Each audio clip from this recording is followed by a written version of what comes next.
អក្សរបនេះនៅពេលណាដែលវាជួបស្រៈមួយចំនួនតួយ៉ាងដូចជាស្រៈអាស្រៈអាំស្រៈអោស្រៈអោស្រៈអោះកាលណាវាជួបស្រៈទាំង5នឹងវានឹងបដូររូបដើមវាអញ្ចេះហើយវាបដូរមកជាអញ្ចេះមិននឹងទៅយើងទៅតែចូលរៀនអក្សរខ្មែរថ្ងៃដំបូងពី3ថ្ងៃមិនដំបូងហ្នឹងបើសិនជាបងអូនសរសេរអក្សរបែបនេះបដាក់ស្អាបែបនេះក៏គ្រូមិនចាប់ដែរហើយតើក៏ខុសប៉ុន្តែហេតុអីគ្រូមិនចាប់ថាពេលហ្នឹងគឺគ្រូមិនចង់ឲ្យយើងស្មុគស្មាញឃើញថាជុំមិនបដូរចេះបដូរចោលអញ្ចឹងក៏ខយើងមិនតាន់ចាំទេស្រៈនិស័យក៏មិនតាន់បានរៀនអស់ដែរហើយស្រាប់តែសរសេរអក្សរបគ្រូថាបស្អាបាហើយកណាសរសេរបស្អាបាអញ្ចេះហើយគ្រូថាបដូរអញ្ចេះចុះហើយប្រាប់ចេះប្រាប់ចុះឃើញស្មុគស្មាញហ៎អញ្ចឹងស្មុគស្មាញហេតុហ្នឹងហើយដល់ថ្ងៃហ្នឹងទៅគ្រូបញ្យល់ប្រាប់យើងថាអក្សរបហ្នឹងវានឹងបដូររូបនៅពេលណាដែលវាជួបស្រៈទាំង4នេះទាំង5នេះ1 2 3 4 5ចាំណាអញ្ចឹងបានន័យថាអក្សរបវានឹងប្រែរូបទៅជាចេះបែបនេះហើយហេតុផលដែលវាប្រែរូបថាមកគេខ្លាចច្រឡំជាមួយអក្សរហយល់ណាអញ្ចឹងអក្សរបបូកជាមួយស្រៈអាវាមានពាក្យដូចជាបាយបស្អាបាយោបាយបស្អាបាណូបាននេះពាក្យបាយបានបាតបាកានបាច់បាតបាបនៅមានពាក្យផ្សេងជាច្រើនទៀតប៉ុន្តែគ្រូលើកឡើងមកខ្លះនេះដើម្បីឲ្យយើងឃើញជាឧទាហរណ៍បូកជាមួយស្រៈអាំអញ្ចឹងដូចជាមានពាក្យ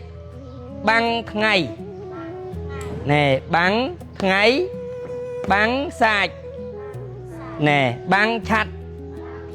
ណែបាំងឆាត់ហើយតបទៀតអក្សរបនៅពេលដែលបូកជាមួយស្រៈអីស្រៈអោអញ្ចឹងដូចជាមានពាក្យថាបោសផ្ទះបោកអាវហើយពាក្យបោច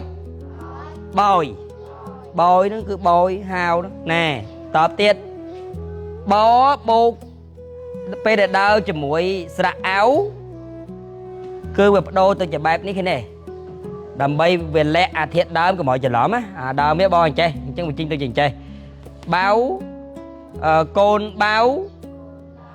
ឬមួយក៏ឈ្មោះអាបៅយល់ទេ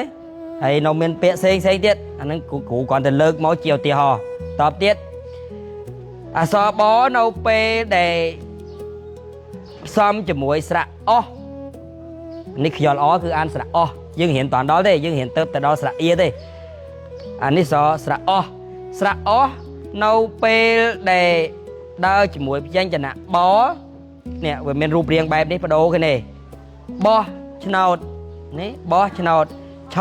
ឆណូណែបោះឆ្នោតហើយនេះបោះជំហានបោះជំហានតបទៀតមានដូចជាបោះពួយ